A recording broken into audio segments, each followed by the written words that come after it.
Hoy nuestro tema en la serie Apocalipsis, venimos estudiando el libro de Apocalipsis hace 4 años, más o menos. Estamos llegando al final, pero lo más lindo del libro de Apocalipsis es que el final es lo que realmente vale la pena, porque muchas partes del libro de Apocalipsis hablan de la destrucción, de lo que va a venir, pero ahora comenzamos a ver ya hacia el final. Hoy vamos a hablar de Apocalipsis capítulo 19, versículo 7 y vamos a irnos hasta Apocalipsis capítulo 20, versículo 13. De esto va a ser de lo que vamos a estar hablando. ¿Y qué es el tema de hoy? Levántate, la victoria está asegurada. Y eso es muy lindo. Uno puede confiar en Dios. Nuestro futuro es seguro, decía esta canción. La victoria está asegurada. Miren, hoy vamos a hablar acerca de este pasaje. Vamos a abrir la Biblia y luego de leer vamos a comenzar a explicar lo que dice la palabra de Dios. Apocalipsis capítulo 19, en el versículo 7. Vamos a abrir nuestras Biblias en ese lugar, por favor. Apocalipsis capítulo 19, ahí va. Versículo 17 hasta el 23. Y voy a leerles y luego vamos a ir desmenuzando el pasaje de las Escrituras. Dice así la palabra de Dios. Y vi a un ángel que estaba en pie en el sol. El capítulo 16 habíamos concluido el domingo pasado. Dice, y en su vestidura el Señor Jesucristo está viniendo montado en un caballo, dice la palabra de Dios, el versículo 11. Entonces vi el cielo abierto y he aquí un caballo blanco y el que lo montaba se llamaba Fiel y Verdadero y con justicia juzga y pelea. Este es el Señor Jesucristo que viene en su segunda venida. Ya estamos hablando de Apocalipsis 19, es la segunda venida. El Señor Jesucristo en su primera venida nació de una virgen llamada María, y que estaba esposada con José, pero él nace por obra y gracia del Espíritu Santo, por eso él es un Dios. Él no necesitó lo que nosotros necesitamos para nacer, ¿verdad? Capítulo 19, versículo 11, ahora la segunda venida viene él montado en un caballo blanco, ya no va a nacer en un establo ahí en Belén, en un pesebre. Y versículo 16 dice, y en su vestidura y en su muslo tiene escrito este nombre, Rey de Reyes y Señor de Señores. Este es el Rey de Reyes y Señor de Señores. Si ustedes, todavía no comenzamos el versículo 17, pero si ustedes se van a Apocalipsis capítulo 1, vamos a irnos un ratito, le voy a pasear un poco por Apocalipsis. Dice la palabra de Dios que Él es el Rey de Reyes. Miren lo que dice Juan a las 7 iglesias que están en Asia, gracia y paz a vosotros, versículo 4, estoy ahí, del que es, del que era y el que ha de venir, y de los 7 espíritus que están en su trono, el que es, el que era y el que ha de venir. Jesús murió, todos estamos de acuerdo, pero resucitó. Él es, no es que era. Dice, y de Jesucristo el testigo fiel, el primogénito de los muertos, el soberano de los reyes de la tierra, el que nos amó y nos lavó de nuestros pecados con su sangre. Versículo 5. Versículo 6. Y nos hizo reyes y sacerdotes para Dios su Padre. A Él sea gloria e imperio por los siglos de los siglos. Amén. Este es el Dios a quien adoramos. Cada vez que cantamos acá, este es el Dios a quien adoramos.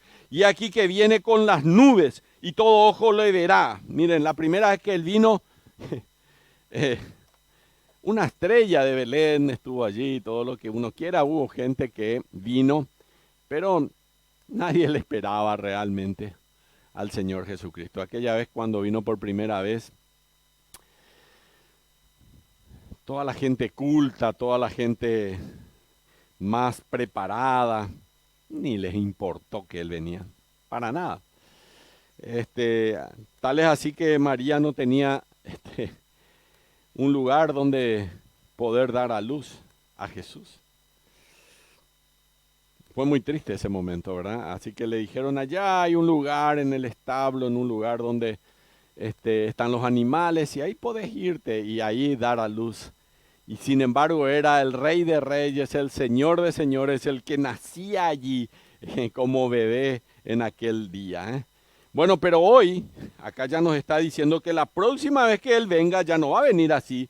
Dice aquí, nos hizo reyes y sacerdotes, está hablando de nosotros, y aquí versículo 7, viene con las nubes y todo ojo le verá, y los que le traspasaron, aquellos que lo pusieron en aquella cruz, los que le traspasaron, dice, y todos los del linaje de la tierra harán lamentaciones por él, sí, amén. Y luego Jesús dice, yo soy el alfa y el omega, el principio y el fin, dice el Señor, el que es, el que era y el que ha de venir, el Todopoderoso. Y esta es la presentación del Señor Jesucristo.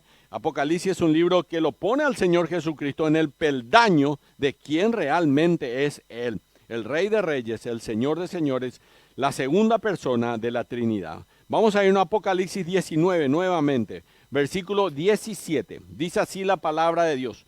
Y vi a un ángel que estaba en pie en el sol y clamó a gran voz diciendo a todas las aves que vuelan en medio del cielo, venid y congregados a la gran cena del Señor. Estas son aves para que comáis carnes de reyes y de capitanes. Son aves de rapiña. Estos comen carne. Imagínense este momento. Un ángel hace un llamado a las aves del cielo.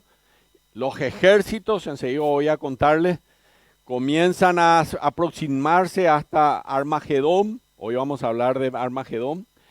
Y dónde queda y todo eso les voy a ubicar.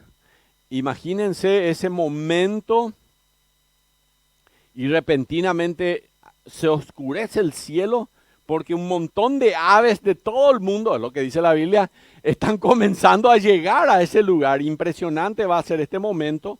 Me hace recordar también cuando Cristo moría en la cruz del Calvario, que la Biblia dice que hubo, a la hora tercera hubo tinieblas, dice. Se oscureció el sol. Y dice que el velo del templo se rasgó en dos. Hay varias otras cosas más que pasaron en ese mismo momento en que el Señor Jesucristo moría. Pero ahora Él ya viene como vencedor. Y dice, para que comáis carnes de reyes y de capitanes, y carnes de fuertes, carnes de caballos y de sus jinetes, carnes de todos, libres, esclavos, pequeños y grandes. Y vi a la bestia y a los reyes de la tierra y a sus ejércitos reunidos para guerrear contra el que montaba el caballo y contra su ejército. ¿Contra quién van a pelear estos? ¿Contra quién? Contra Cristo, porque es el que estaba montando en caballo y su ejército. ¿Quién es su ejército? Nosotros, eso dice la Biblia.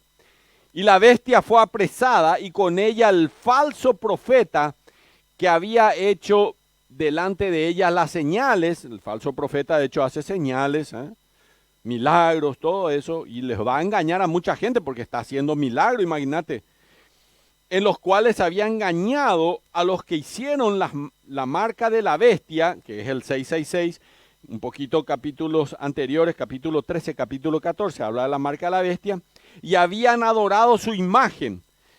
Estos dos fueron lanzados vivos dentro de un lago de fuego que arde con azufre. Esta es la primera vez de que alguien inaugura el lago de fuego. Voy a hablarles más de este tema.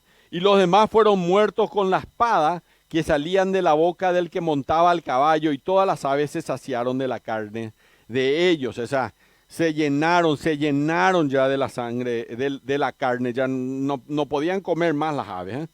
Y vi a un ángel que descendía del cielo, capítulo 20, versículo 1, con la llave del abismo y con una gran cadena en la mano, y prendió al dragón, la serpiente antigua, que es el diablo y Satanás, y lo ató por 1000 años, y los arrojó al abismo, y lo encerró, y puso su sello sobre él, para que no engañase más a las naciones, hasta que fuesen cumplidos 1000 años, y después de esto debe ser desatado por un poco de tiempo. Acá estamos hablando entonces la famosa batalla de Armagedón. El Señor aparece en el cielo, ¿verdad? Israel está acorralada y comienza la batalla de Armagedón. Yo voy a hacer algunas referencias rápidas. ¿Dónde estamos hoy nosotros? Nosotros estamos ahora aquí, esperando el rapto de la iglesia. La Biblia dice en 1 Tesalonicenses capítulo 4, versículo 13 al 17, que el Señor mismo con voz de mando, con voz de arcángel, con trompeta de Dios descenderá del cielo y los muertos en Cristo resucitarán primero. Luego nosotros los que vivimos, los que hayamos quedado, seremos arrebatados. De ahí viene la palabra rapto. Para recibir al Señor en el aire y así estaremos siempre con el Señor. Este es un evento que no ocurrió todavía, pero que esperamos que ocurra en cualquier momento en estos instantes, ¿verdad? Cuando pase el rato vamos a tener 3 años y medio, dice la palabra de Dios, de tribulación. Esto está en el libro de Daniel, está en el libro de Apocalipsis, va a haber 3 años y medio de tribulación. Y luego va a haber otros 3 años y medio que va a ser de gran tribulación. Tremendo, tremendo va a ser. La gente se va a querer suicidar, la gente se va a querer morir. 7 años de tremendo. Ya pasamos por esto, ya estamos acá en la segunda venida, ya estamos ahí, pero era una época triste realmente. Durante este tiempo se van a desatar, dice la Biblia, los 7 sellos. Cada sello es una maldición que Dios va a levantar durante los primeros 3 años y medio de la tribulación. Apocalipsis 6 del 1 al 17, ya pasamos por allí. Luego dice la palabra de Dios, en la segunda parte de la tribulación van a estar las trompetas, Apocalipsis capítulo 8, capítulo 9, pasamos ya por ahí también. Y finalmente, lo último que estuvimos estudiando fueron las 7 copas, Apocalipsis 16, 2 al 21. Y ahora hoy ya estamos aquí, en este momento, capítulo 19 y capítulo 20 de Apocalipsis, ya la segunda venida del Señor Jesucristo. ¿Y qué más? Aquí es donde hoy nos estamos ubicando. El Señor Jesús está viniendo, la segunda venida del Señor Jesús. Y acá que aparece la famosa batalla de Armagedón, la famosa batalla de Armagedón. Y quiero contarles qué es lo que es Armagedón. Antes de que comencemos a ver todos estos versículos, tengan en mente que Armagedón en el griego, ¿verdad? La Biblia fue escrito en el Antiguo Testamento en hebreo y en el Nuevo Testamento en griego, ¿ok? Que viene la palabra ar o har, que significa monte, y Megiddo, justamente ese es el nombre de la fortaleza en donde está. Ese lugar es una planicie, que es la planicie de Jezreel, y es allí donde se va a hacer la batalla de Armagedón. Bueno, aquí rápidamente les voy a mostrar un poquitito.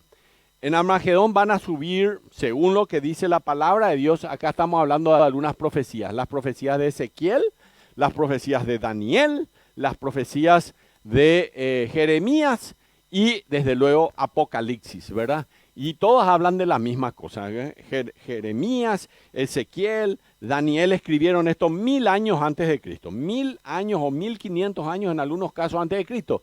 Estamos hablando y Juan el apóstol escribe en el año 90, 96 después de Cristo, ya desde la isla de Patmos, el libro de Apocalipsis, ¿verdad? Una isla que queda enfrente a Turquía, que hasta hoy existe la isla de Patmos, que es el lugar donde Juan fue fue enviado, fue apresado el apóstol Juan y fue enviado, recluido ahí para que muera en Patmos, ¿verdad? Pero no se muere, el apóstol Juan no se muere en Patmos, sino que luego de que Domiciano fallece, entonces él vuelve y muere finalmente una muerte natural, más o menos un poco más de los 100 años ya el apóstol Juan. El apóstol Juan fue el único que no murió martirizado. Todos los demás apóstoles murieron martirizados, pero Juan no. Sí fue martirizado, pero no murió martirizado, ¿ok? Murió una muerte natural. ¿Y cuáles son los países que van a subir? Bueno, por un lado Persia, 88 millones de habitantes van a subir a este lugar que está acá, se llama Israel, y acá hay un lugarcito llamado Armagedón. Después les voy a contar cómo es Armagedón, un minuto más.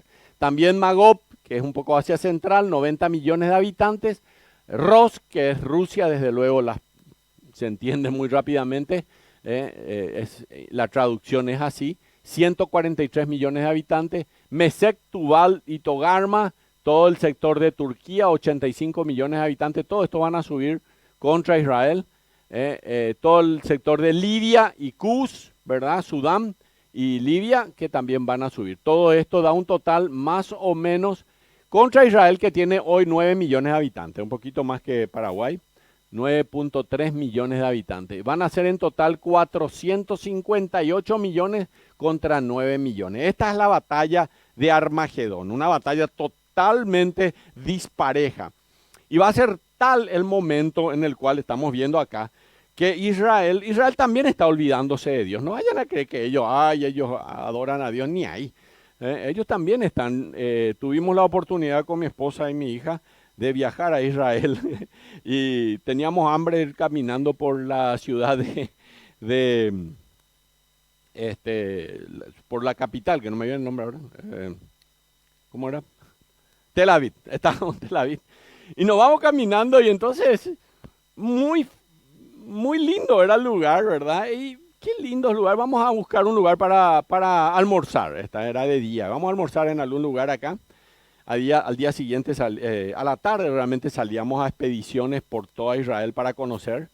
Y de repente dijo, vamos a buscar un restaurante. Y veo que todos los restaurantes estaban llenos de banderas, ¿verdad? Llenos de banderas. Le dije, qué colorido que es Israel, decía yo. Y todas las banderas eran LGTB, ¿verdad? Yo no sabía. Le digo a mi esposa, vamos a este restaurante. Y me dice ella, ¿estás seguro te querés ir ahí? Me dice, ¿y por qué? Le digo yo, se parece lindo, hay mucha gente allí. Pero después te van a quitar una foto allí adentro y vamos a tener problemas. ¿Me? Así que nos fuimos a un restaurante que se llamaba Java, que nosotros los ingenieros en informática, entonces ahí, un restaurante Java, ahí vamos, que es un lenguaje de programación para los que no están en el mundo de la tecnología, es uno de los lenguajes últimamente más, digamos, conocidos. Ya está pasando de moda, pero hasta hoy se sigue usando. El gobierno usa mucho Java, y es así. Así que bueno, esto es la guerra. ¿Qué va a pasar en Israel? Israel se va a enfrentar. De hecho, ellos creen que tienen un escudo que hace que todos los misiles, y de hecho le está funcionando este asunto, alguna vez traten de interesarse en lo que pasa con Israel y van a darse cuenta que ellos cada cierto tiempo dice que, por decirte, de Irak o Irán envían 100 misiles, ¿verdad? Y vos te imaginas 100 misiles y ellos tienen un escudo antimisil y cada misil que va y ellos envían una contra y revientan antes de caer en tierra los misiles. Eso es lo que está pasando hoy. Hoy está pasando esto. Pero va a llegar un momento en el cual va a subir un ejército, lo que dice la Biblia, de 200 millones. Imagínense, ¿cómo puede haber un ejército de 200 millones? Esto únicamente Dios podía saber. Imagínense Juan. No había ni siquiera 200 millones de habitantes y él escribe, va a subir un ejército de 200 millones. ¿Cómo va a haber 200 millones? Escribe porque en esta época el ejército de China y el ejército de Rusia ya tienen más de 200 millones de soldados. Imagínense, y con todos estos soldados en cada uno de estos ejércitos, esto va a pasar de 200 millones que van a descender en ese lugar contra Israel. ¿Y qué va a pasar? Que van a comenzar a ser derrotados. Estos no van a ir ya por aire, ya no van a ir más de otra manera, sino que van a ir por tierra. De hecho, dice la palabra de Dios que hay un río que está aquí, que es el río Éufrates, que va a ser secado para que el gobierno, el ejército chino, vaya a subir en este lugar que es donde queda Armagedón, ¿verdad? Yo les voy a contar enseguida dónde está Armagedón porque tengo gráficos acerca de eso. Armagedón es una planicie, una planicie, ahí está. Esto es Armagedón hoy. Esta es una planicie muy especial, es un valle que tiene 250 kilómetros cuadrados. Tuve la oportunidad, en el 2007 viajé por primera vez, el gobierno me ofreció viajar a los Estados Unidos, el gobierno paraguayo, para representar al sector de tecnología, como exportábamos software nosotros y uno de los países a los cuales querían hacer negocio era Israel, entonces yo fui, me pagaron todos los pasajes y me fui, ¿verdad? Cuando estaba pasando por este lugar, uno de los empresarios que me conocía como pastor dijo, tenemos un empresario que nos puede contar qué va a pasar en este lugar. Y me acerco yo porque el guía había dicho, esto es Armagedón, y me dijo, éramos 14, estaba el vicepresidente Castiglioni en aquel entonces, el 2007, y su esposa, estaban 2 ministros y además estaban 14 empresarios en ese lugar. Y tuve la oportunidad en el Old News de hablar de Cristo a aquellos que no conocían y contarles qué iba a pasar en Armagedón. Pero mientras hablaba, mirábamos por allí, y aunque ustedes no crean, este lugar de Armagedón tiene pistas de aterrizaje bajo tierra. De manera que ellos carretean bajo tierra los aviones, son aviones americanos, los F-16, carretean bajo tierra los aviones a alta velocidad y abren una compuerta y vos de la nada ves un avión que sale hacia la defensa seguramente o para practicar, no sé qué estaban haciendo, ¿verdad? Es una cosa así impresionante la tecnología israelí. Ustedes saben que Israel es número 1 en tecnología de armamentos, y de otras cosas también, pero no es número 1, pero en tecnología de armamentos sí es el número 1. 250 kilómetros. ¿A quién le pertenecía este lugar? A la tribu de Manasés. La tribu de Manasés. ¿Qué era este lugar? Este es el lugar donde vivió Gedeón, por ejemplo, para que hagan una idea dónde está este lugar. Allí es también donde hay montes, hay varios montes. Por ejemplo, tuve la oportunidad de subir a un monte, se llama también el Valle de Jezreel. Tuve la oportunidad, esto es el mismo lugar, esto ya es desde otro lado de la vista, el monte Carmelo. ¿Saben lo que es el monte Carmelo? Donde Elías hizo caer fuego del cielo y consumió a todos. Ese es el lugar donde está esto. Es donde está el monte Carmelo, no solamente el monte Carmelo. Ahí desde luego está el monte que lleva ese lugar que se llama el monte de Megiddo. Justamente es un monte también. Hay otro monte ahí que es el monte Tabor. El monte Tabor es el monte de la transfiguración. ¿Se acuerdan cuando Jesucristo subió con el apóstol Pedro, Juan y Jacobo? Subieron y que de repente el Señor Jesucristo se transfiguró y aparecieron Elías y Moisés, ¿se acuerdan? Bueno, ahí está, en este mismo lugar, ahí está rodeado de montes, por eso es una gran planicie. Esto es un lugar, está lleno de montes, una serranía rodeada de montes, el Megiddo, ¿verdad? Entonces está el monte Carmel, está el monte Megiddo, está el monte Tabor, está el monte Gilboa. ¿Dónde es ese monte Gilboa? El monte Gilboa es donde se había refugiado Saúl cuando sus enemigos lo estaban siguiendo, y es el lugar donde Saúl termina suicidándose y muere Jonatán, su hijo, que era muy amigo de David, ¿verdad? David era muy amigo de Jonatán, y David incluso maldijo ese monte, el monte de Gilboa. Ahí había un lugar llamado el manantial de Jarob. El manantial de Jarob, ¿saben cuál es ese manantial? Si ustedes hablen en Jueces, capítulo 7, van a darse cuenta que es el manantial donde Gedeón, cuando iba a la batalla, ¿se acuerdan la historia de Gedeón? Tenía un ejército grande y había algunos que tenían miedo. ¿Y qué pasó? Le dijo, vamos ahí en ese manantial, tomen un poco agua, ¿verdad?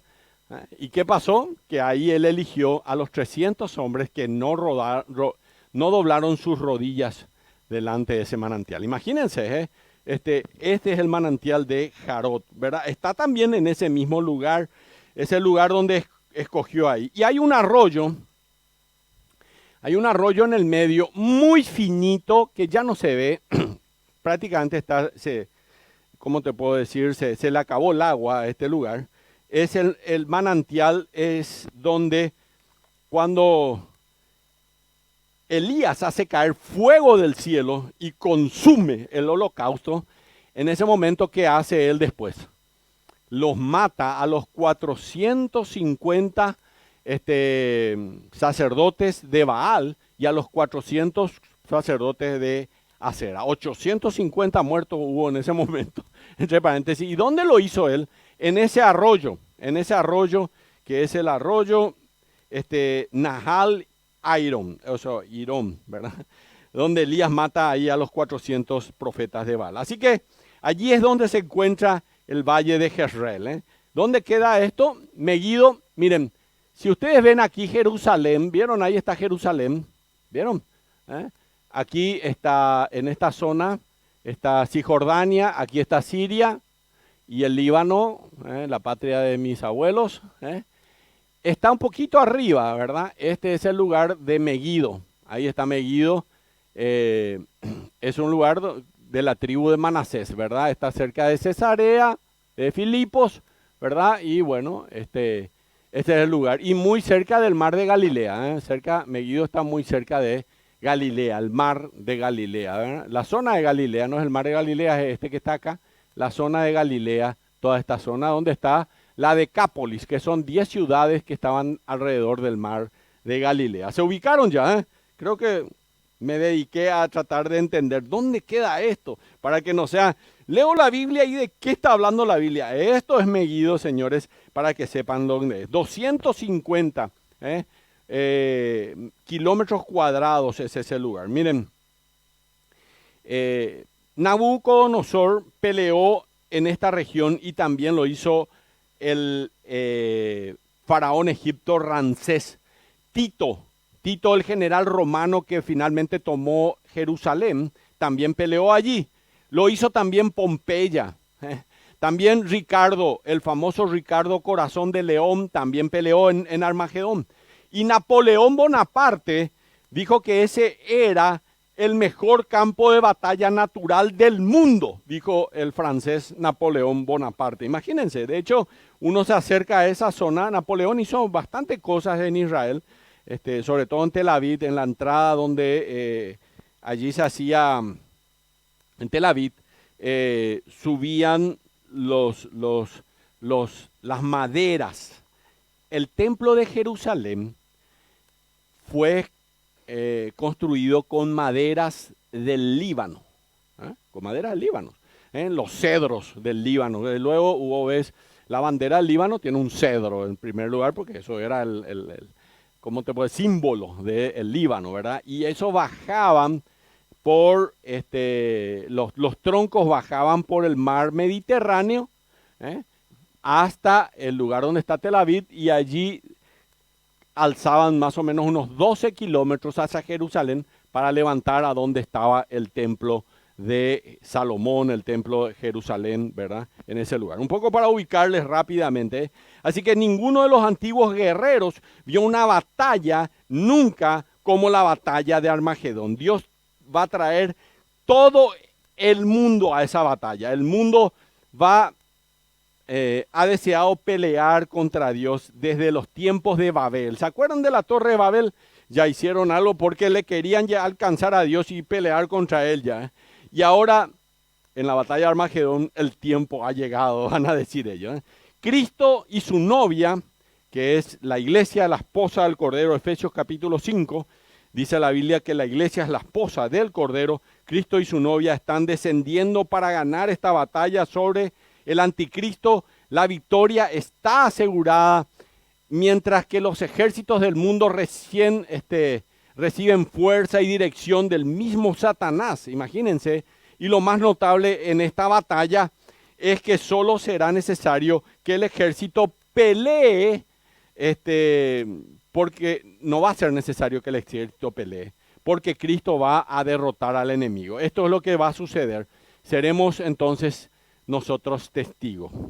Si ustedes leen el capítulo 19, el Señor Jesucristo va a tener una ropa manchada en sangre, ¿verdad? Porque Él va a pelear esta batalla.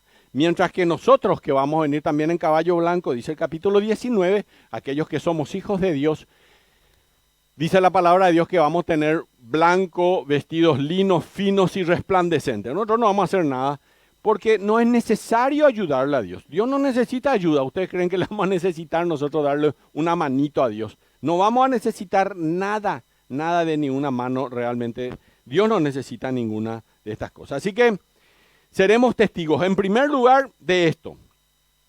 Pueden anotar. La derrota de los ejércitos de los reyes de la tierra. Apocalipsis capítulo 19, versículo 17 al 19, ya leímos. Los guerreros, la derrota de los ejércitos de los reyes de la tierra. Estos guerreros se han reunido para pelear contra Jehová y contra su ungido, Esto está en el Salmo capítulo 2, versículo 1 al 3. Pero sus armas van a resultar inútiles.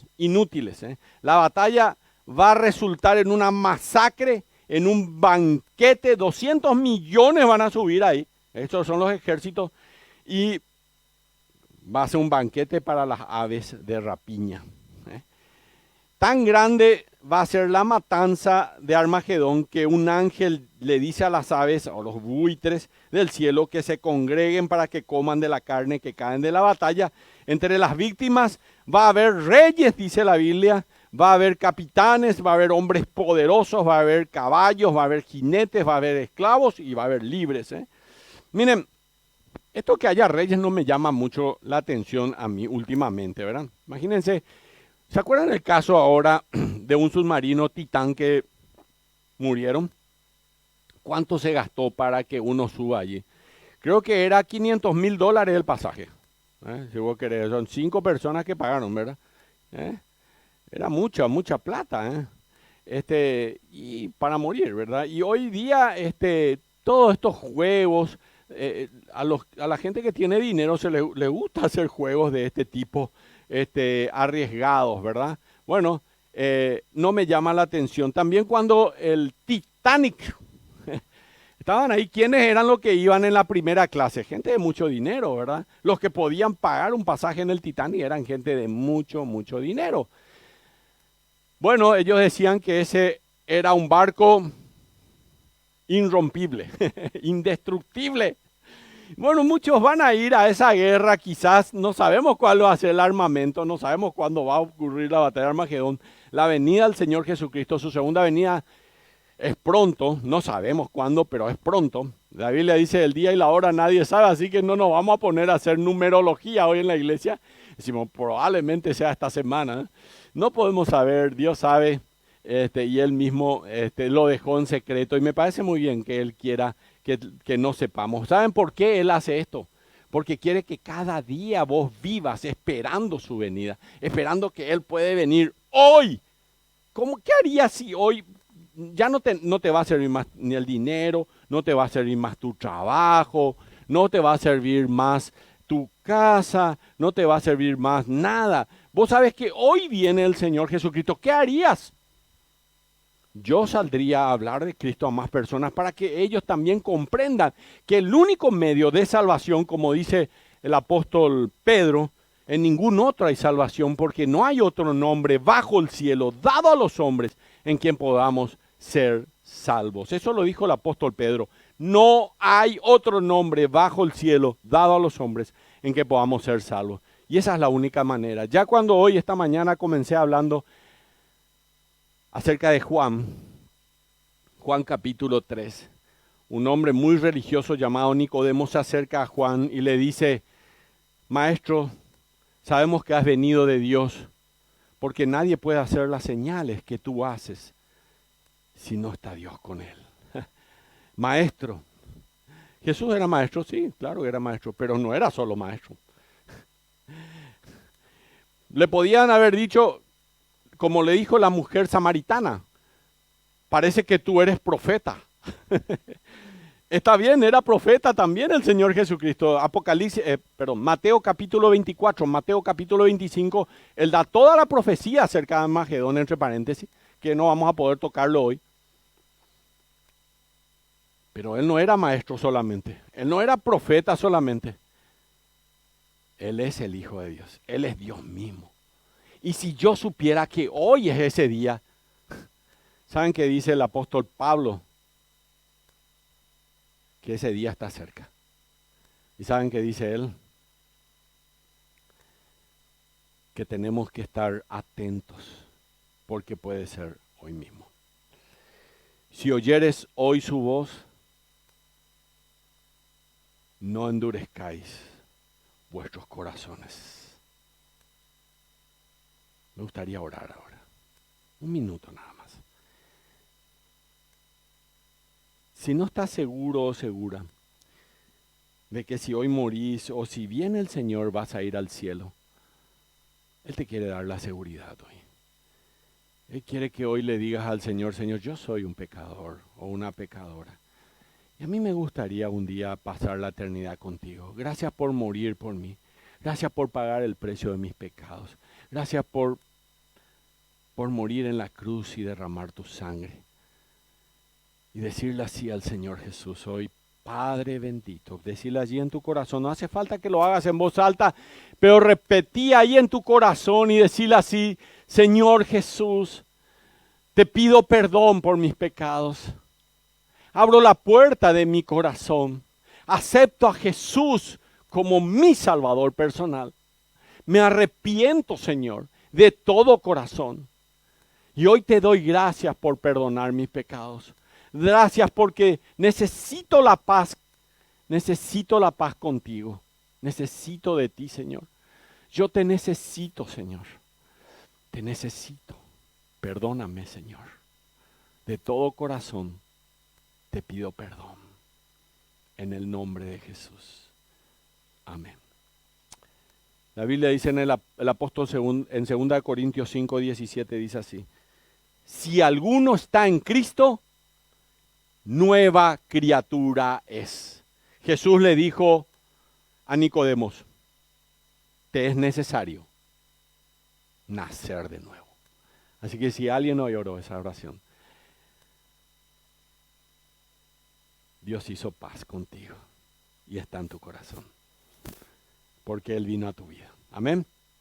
Qué alegría, ¿eh? Vamos avanzando en este tema. Acá la frase es la gran cena del Señor. Es irónico, por un lado, que la cena del Cordero y por el otro lado está la cena de Dios. Y aquellos que van a las cenas del Cordero, estuvimos viendo hace 2 domingos acá, ¿se acuerdan que les regalé un anillito a cada uno? ¿Se acuerdan? Los creyentes vamos a estar en las bodas del Cordero, ahí va a haber la cena, y van a disfrutar de un banquete. Pero aquellos que están en contra de Cristo aquí en Armagedón, ellos van a hacer ellos el banquete de todas estas aves de rapiña. Ezequiel, uno de los profetas, capítulo 39, versículo 12, dice esto: y la casa de Israel, los estará enterrando por 7 meses para limpiar la tierra. Es decir, las aves de rapiña van a comer todo lo que puedan comer, se van a saciar y aún así va a haber tantos cadáveres todavía allí que 7 meses la casa de Israel va a estar enterrando cuerpos en este lugar. Piensen en esto. Se dieron cuenta cuando el ángel hace esta invitación. Él hace esta invitación para que las aves se junten antes que empiece la batalla. En otras palabras, el ángel declara ya de entrada la victoria de Jesucristo, antes aún que la batalla comience. De hecho, hay un dominio de Dios sobre estos elementos, ¿verdad? Como las aves, ¿verdad? Y esta batalla aún no ha comenzado, pero el ángel está diciendo efectivamente, ya ganamos. Esto es para ustedes. Y hoy el tema era así: levántate porque la victoria ya está ganada. Apocalipsis capítulo 19, versículo 19 dice: y vi a la bestia y a los reyes de la tierra y a sus ejércitos reunidos para guerrear contra el que montaba el caballo y contra su ejército. Así que ahora se reúnen para guerrear. Acá es clarito. Van a guerrear contra Cristo, van a guerrear contra Dios. Imagínense que ya hoy hay una guerra contra el cristianismo, ¿o no hay? Claro que hay. Imagínense que en otros países del mundo, ahora en estos días, vi que en Inglaterra cerraron unas calles los islámicos, y miles de islámicos se pusieron en esa calle a orar, ¿verdad? A Mahoma. Pero leí hace más o menos 6 meses atrás una mujer que se puso frente al parlamento y la tomaron presa, una cristiana. La tomaron presa porque es peligrosa ella. Ella es peligrosa. Y ahora los más de 20,000 musulmanes que estaban frente ahí, que cerraron todas las calles, ellos no. Ellos están bien. El cristianismo sigue siendo perseguido, va a seguir siendo perseguido por muchos años hasta este punto en que el cristianismo va a ser aquello a lo cual van a estar persiguiendo. Y también, desde luego, a los judíos, ¿verdad? Estas personas, en su obstinación, piensan que pueden hacer guerra a Dios, y eso es lo que es el anticristo, que le ha hecho creer esto, ¿verdad? Él les ha dicho: podés ganar esta guerra, somos los reyes de la tierra, ¿quién nos va a poder vencer? Pero enfrente de ellos está el Rey de Reyes y Señor de Señores, el gran conquistador, quien ya ganó la guerra. Así que imagínense, mientras ellos se juntan, van a notar que el cielo se va oscureciendo, cada vez se oscurece más y más porque las aves están llegando de todos los lugares, el sol se va eclipsando. Para los 200 millones va a ser el ejército que están entrando a Armagedón, ¿verdad? En el versículo 19 y en el versículo 20 se encuentra el comienzo y el final de la batalla, y me llama mucho la atención, porque yo esperé que, qué sé yo, un ejército tiró una bomba a la derecha, que el ejército de Rusia a la derecha, a la izquierda, así como vimos en estos días que el grupo de Wagner se enfrentó a Putin, ¿verdad?, en Rusia, y decíamos: wow, ¿qué es esto? Y cada día podíamos seguir. Uno dice: esto va a ser así, cada día vamos a seguir, que como en Ucrania también, ¿verdad?, que está avanzando el ejército en tan ciudadanos. Yo pensé que así iba a ser la Biblia, pero no. Porque Dios no necesita eso. En un clic los va a matar a los 200 millones que suben contra él. Y las aves se van a hacer un banquete en ese lugar. Eso es lo que dice la palabra del Señor. Así que la Biblia es comparada acá con una espada de dos filos. Efesios capítulo 4, versículo 12 dice que es una espada de dos filos que penetra hasta partir el alma. La palabra de Dios, la Biblia que vos tenés ahí en tu mano, esa. Dice que penetra hasta partir el alma, la coyuntura, los tuétanos. Eso dice. Y discierne los pensamientos y las intenciones del corazón. Y luego en Efesios capítulo 6, 17 dice que cuando dice que tenemos que tomar la armadura de Dios, donde habla del escudo de la fe, dice: y tomad también, ¿qué cosa? La espada del Espíritu, que es la palabra de Dios. La espada del Espíritu. Y una vez más nos confirma que esa va a ser la espada que va a ganar. Así que Jesucristo cabalga desde el cielo, derrota a este enorme ejército con su palabra. Y miren el versículo 21. Y los demás fueron muertos con la espada que salía de la boca del que montaba, versículo 21, Apocalipsis 19, 21. Del que montaba a caballo, los demás fueron muertos con la espada que salía de la boca del que montaba el caballo, y todas las aves se saciaron de las carnes de ellos. Una palabra de Cristo y la tierra está derrotada. ¿Será que nos damos cuenta, queridos hermanos, hoy, en esta mañana, del poder de la palabra de Dios? ¿Se dan cuenta?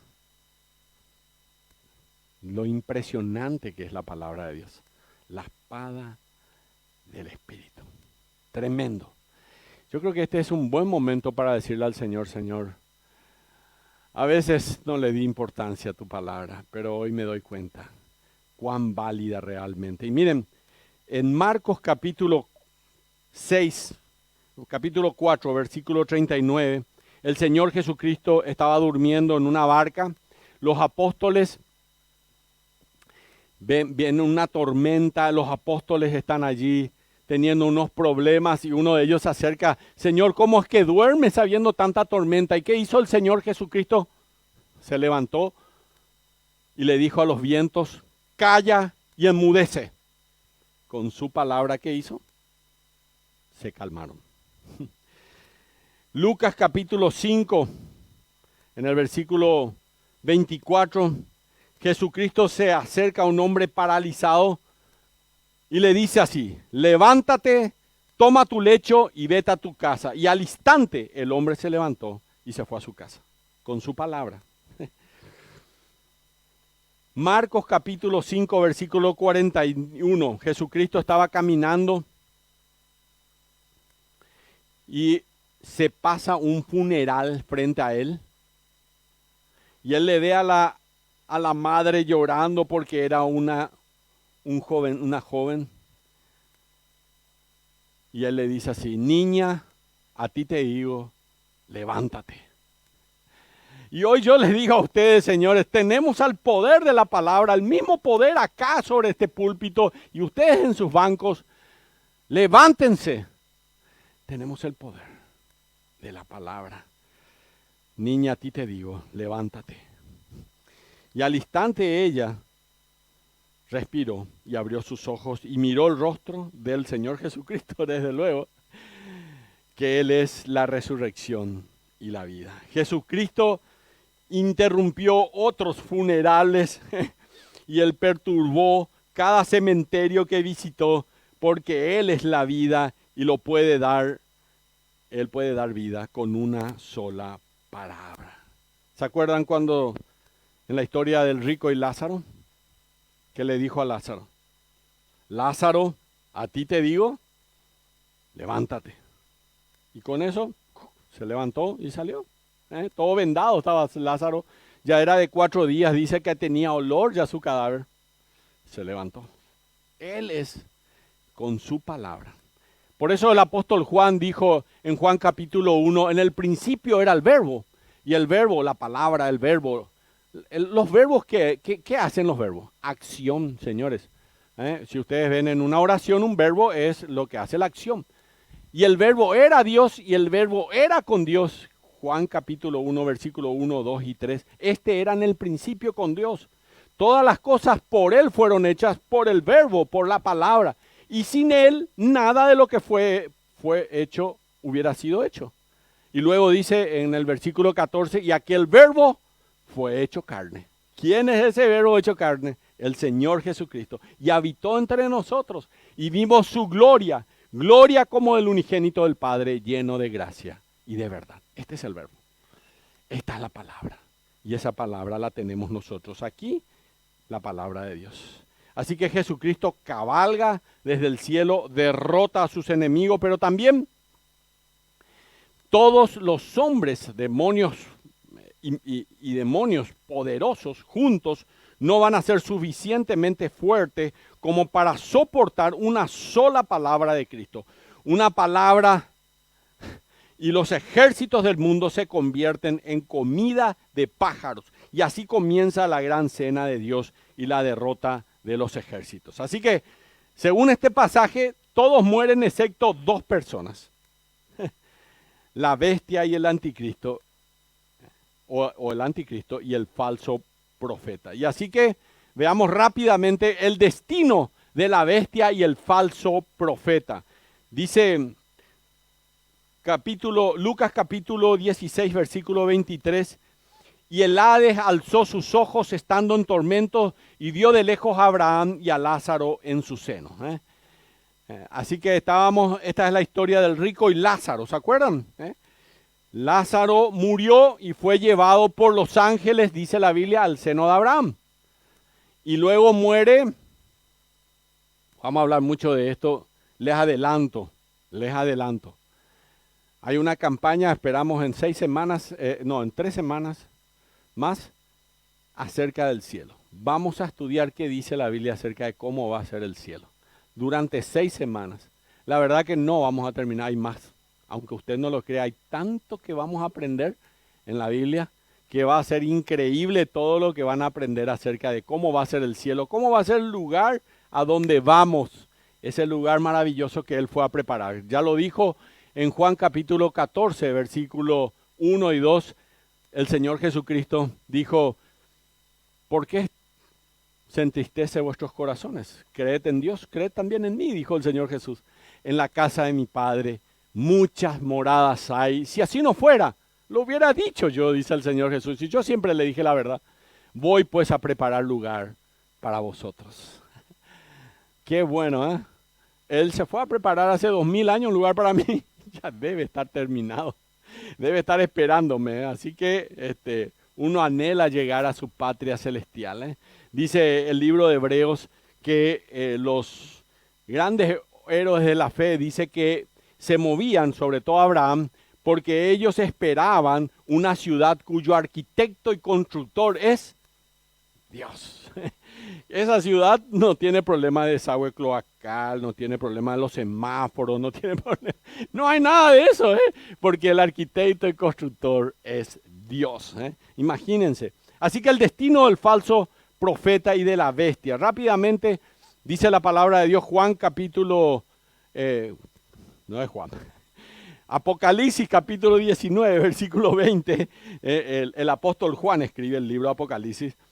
Dice, estos dos fueron lanzados dentro de un lago de fuego que ardía con azufre. La frase lago de fuego es una referencia, ahí está, es una referencia al lugar final del tormento eterno. Jesucristo y los otros escritores bíblicos lo escribieron de esta forma, pero esta es la primera vez que leemos el título, el lago de fuego. Señores, se inaugura el infierno. El infierno, el Señor Jesucristo dijo, no fue preparado para nosotros. Fue preparado para el diablo y sus ángeles. Así dice. El Señor Jesucristo dijo eso. Lamentablemente, aquellos que no quieren a Cristo en su vida, aquellos que no quieren vivir con Dios, aquellos que no le importa a Dios, no le importan su palabra, van a terminar allí justamente alejados de Dios en el infierno. Vamos a hablar unos minutos también en otras reuniones acerca de ese lugar, ¿verdad? Isaías describió que ese es un lugar, capítulo 66, versículo 24, donde su gusano nunca muere y el fuego no se apaga. El libro de Marcos, capítulo 9, versículo 48, sobre el infierno, sobre el lugar de tormentos, dice, donde el gusano de ellos no muere y el fuego nunca se apaga. Mateo capítulo 13, versículo 42 dice, donde será el lloro y el crujir de dientes. Apocalipsis capítulo 14, versículo 11 dice, y el humo de su tormento sube por los siglos de los siglos. Hay tormentos y no tienen reposo de día ni de noche.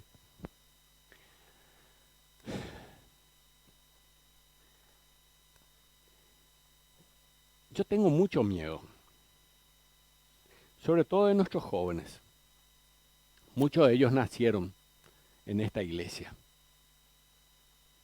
Aquellos como yo, que vengo del mundo, sabiendo todo lo que en el mundo nunca jamás me satisfizo, yo entendí muy rápidamente cuál es la diferencia entre lo que el diablo te ofrece y entre lo que Dios te ofrece. Muy rápido. Hay un mundo de diferencia. Hay algo muy grande de diferencia. Pero muchos de los que nacieron en la iglesia no entienden esto. Incluso quieren probar lo que hay en este mundo. Y yo siento tanto porque se pueden perder allí. Se pueden perder. Y es terrible. Apocalipsis capítulo 14, versículo 11 nos habla de eso. El lago de fuego es mencionado 4 veces más en Apocalipsis. Cuando está llegando a su conclusión. Un poquito más adelante vamos, sin embargo, por ahora se nos dice que los primeros habitantes del infierno son el anticristo, el falso profeta, este dúo que llega a engañar a la mayor parte de la humanidad. Ellos se convierten en un preludio horroroso de la ira eterna de Dios al ser arrojados vivos al lago de fuegos. Así que ellos inauguran el infierno, que fue hecho para ellos, y no para nosotros. El punto al hacer esto, o uno de ellos, es demostrar que aquellos que no creen en Cristo, que aquellos que no quieren seguir a Cristo, son influenciados a ser incrédulos, a no creer, y van a recibir mayor condenación. Aquellos que guían a otros a pecar, aquellos que guían a otros a pecar, acarrean mayor responsabilidad. En el cielo hay niveles de sufrimiento. Así que de eso vamos a estudiar un poco más adelante, ¿verdad? La bestia y el falso profeta van a ser los primeros seres humanos que entrarán en el infierno. La bestia va a ser el poder, va a ser un nombre. El mundo está esperando a ese hombre. Por eso se habla mucho del nuevo orden mundial, ¿verdad? El mundo está esperando a un líder. Es la bestia. Y el falso profeta va a ser el líder religioso ecumenista que va a juntar a todas las religiones del mundo para ya no adorar a Dios, porque eso es controversial, porque los budistas pues ya no, que cada uno adore a quien se le dé la gana y da igual. El cristianismo es exclusivista, señores. Hechos 4:12 dice, en ningún otro hay salvación, porque no hay otro nombre bajo el cielo dado a los hombres en que podamos ser salvos. No hay salvación en ningún otro. Pero los mahometanos, ellos creen que es Mahoma el que... No, la Biblia dice que el único medio es Jesucristo. Jesús dijo, yo soy el camino, la verdad y la vida. Nadie viene al Padre, nadie, si no es por mí. Eso dice la Biblia. No lo van a aceptar. La gente dice, no, pero me parece muy exclusivista ese mensaje. Murieron miles, los apóstoles murieron por esta causa, porque es un mensaje exclusivista, pero el único camino es Jesús. Nadie más murió en la cruz del Calvario, nadie más cargó el precio de tus pecados, nadie más derramó su sangre, nadie más estuvo en una tumba fría por vos y resucitó al tercer día. ¿Vieron a alguien más resucitar alguna vez? Nadie más. Somos la única fe que creemos en un Dios vivo. Amén. Somos los únicos. En los tiempos que se acerca y finalmente cuando estamos viendo cómo Dios empieza a tomar acciones definitivas, Dios está sacando su balanza y midiendo su condenación sobre un mundo incrédulo. Así que hemos visto en el primer punto que serán derrotados los ejércitos. En el segundo punto, que son derrotados la bestia y el falso profeta. Y por último, el tercer punto, ya vamos terminando, la detención de Satanás. Capítulo 20, versículo 1 al 3. Qué emoción, ¿eh? Vi a un ángel que decía que desciende del cielo con la llave del abismo y una gran cadena en la mano, y prendió al dragón, a la serpiente antigua que es el diablo y Satanás, y lo ató por 1000 años. Podría hacer un estudio de solo el versículo 2. ¿Qué es el dragón? ¿Qué es la serpiente antigua? ¿Qué es el diablo? ¿Y qué es Satanás? No hay tiempo, tengo 7 minutos para terminar. Y ató, no le voy a hacer caso entre paréntesis al reloj como siempre, y lo ató por 1000 años. Y lo arrojó al abismo y lo encerró y puso su sello sobre él para que no engañase más a las naciones hasta que fuesen cumplidos 1000 años, el milenio. Vamos a comenzar a hablar en semanas que vienen ya sobre esto. Y después de esto debe ser desatado por un tiempo. Vamos a hablar del por qué. Qué emoción leer esto. Un día vamos a ver a Satanás derrotado con nuestros propios ojos. Acá Juan nos deja ver a un ángel que viene volando desde el cielo con una tarea: prender, detener, retener al dragón, la serpiente, la misma persona es esto, el dragón, la serpiente antigua que es el diablo y Satanás, y lo ató, lo encadenó, porque trae una cadena por 1000 años. Y el versículo 3 nos dice que después de que este ángel vino y ató a Satanás, lo arrojó al abismo y lo encerró y puso un sello sobre él. Esta acción de Dios tiene un propósito concreto: impedir la labor engañosa que es la característica principal del diablo. Es un engañador, es un mentiroso. Juan capítulo 8, versículo 44, él dice así, el Señor Jesucristo dice, vosotros sois, le dice a los que estaban alrededor de él, de vuestro padre el diablo. ¿Querés que tu papá sea ese? No, pues, el Señor Jesucristo no le querían mucho los fariseos y los saduceos, y esos no lo querían. Vosotros sois de vuestro padre el diablo, y los deseos de vuestro padre queréis hacer. Él ha sido homicida desde el principio. Cuando habla mentira, de suyo habla, porque él es mentiroso y padre de mentira. ¿Cómo está el tema de la mentira hoy día? ¿Ustedes conocen lo que es fake news? ¿Cuánta información mentirosa tenemos en la red? Impresionante. Hay gente que se dedica a hacer mentiras en las redes sociales y nosotros a veces creemos alguna de ellas y compartimos también, entre paréntesis. Pero él es el padre de mentira, le sale natural, porque él es mentiroso y padre de mentira. Si voy a hablar del diablo, voy a tardar mucho tiempo. Su labor es engañar a la gente, y eso está haciendo hoy, y a las naciones, y fue malvado de actuar como tentador desde el principio de la historia de la humanidad. Desde luego, él le tentó, él es la serpiente antigua, le tentó a Eva, ¿verdad? Y desde luego también en el capítulo 4 de Mateo lo lleva a Jesucristo y es tentado en el desierto, ¿se acuerdan? Él es el tentador.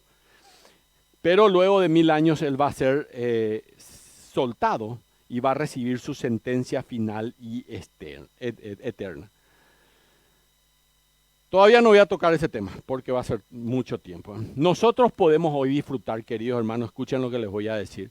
Nosotros hoy podemos disfrutar la victoria porque Cristo ahora, en este pasaje, desciende con gloria. Los ejércitos son derrotados. La iglesia resplandece con Cristo, vestida de blanco, montada sobre caballos blancos de victoria. El anticristo y el falso profeta son juzgados. Y luego de estos momentos culminantes, Satanás, la serpiente antigua, es agarrada, es detenida. El león rugiente es amordazado. El acusador de los hermanos es silenciado. El enemigo de la iglesia es encadenado por 1000 años. Y nunca tenemos que olvidar esta verdad que encontramos en las páginas de la palabra de Dios. La verdad de que Dios para nosotros, diciéndonos que tenemos la victoria asegurada.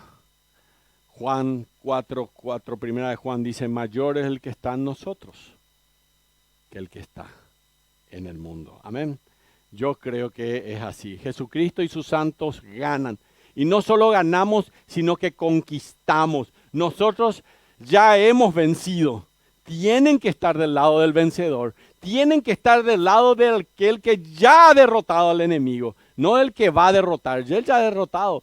En Cristo ya hemos sido sellados. Ya hemos sido perdonados. Ya estamos sentados, dice Efesios, en los lugares celestiales con Cristo. Ya somos invariablemente y eternamente aceptos por la sangre del Cordero que fue derramada por tus pecados y por mis pecados en la cruz del Calvario. Conclusión. Esto es lo que querían escuchar. Cuando se acaba, dicen. Allí voy. Escuchen bien lo que le voy a decir. Va a ser corto. Mientras el grupo de alabanza se prepara ya para que cantemos una última canción. Todas estas verdades son verdades que no cambiarán y que se van a cumplir tal cual como estamos estudiando. Y estas verdades nos deben servir, en primer lugar, como advertencia a los incrédulos para que se arrepientan. Segunda de Pedro 3:9 dice, el Señor no retarda su promesa, según algunos la tienen por tardanza, sino que es paciente para con nosotros, no queriendo el Señor, no queriendo que ninguno perezca, sino que todos procedan al arrepentimiento. No debemos preguntar acá la pregunta que hizo el apóstol Pablo en Romanos 10:14. ¿Y cómo oirán aquellos que no conocen a Cristo sin haber quien les predique? ¿Cómo oirán? ¿Cuánta compasión hay en tu corazón, querida hermana, querido hermano que estás aquí? Por aquellos que aún no conocen a Cristo. Para que nunca lleguen a esa batalla en Armagedón. Para que nunca sean lanzados al lago de fuego y azufre. Y la única manera es que conozcan a Cristo. Conozcan al Salvador. Sepan quién es Él. Sepan que Él murió por sus pecados y resucitó al tercer día. Pero también es un ánimo a los creyentes a vivir una vida consciente de lo que somos. Somos hijos del Rey, pero no de cualquier rey. Somos hijos del Rey de Reyes. Vivimos de acuerdo a lo que somos. ¿Estamos viviendo como eso realmente? El apóstol Pablo escribe estas palabras en Romanos 13, 12 y 14, para hacernos más conscientes de vivir como Dios espera de sus hijos. Dice, y esto es lo que dice el apóstol Pablo, la noche está avanzada. Escuchen lo que le digo. Esto dice Romanos 13, 12 al 14. La noche está avanzada. La noche está avanzada. Y se acerca el día. Se acerca el día. Desechemos pues las obras de las tinieblas y vistámonos las armas de la luz. Andemos como de día, honestamente, no en glotonerías, no en borracheras, no en lujurias, no en lascivias, no en contiendas y envidias, sino vestidos del Señor Jesucristo y no proveáis para los deseos de la carne. Este es el momento de decirle sí al Señor. Es el momento que Dios está esperando, en que vos le digas a Él,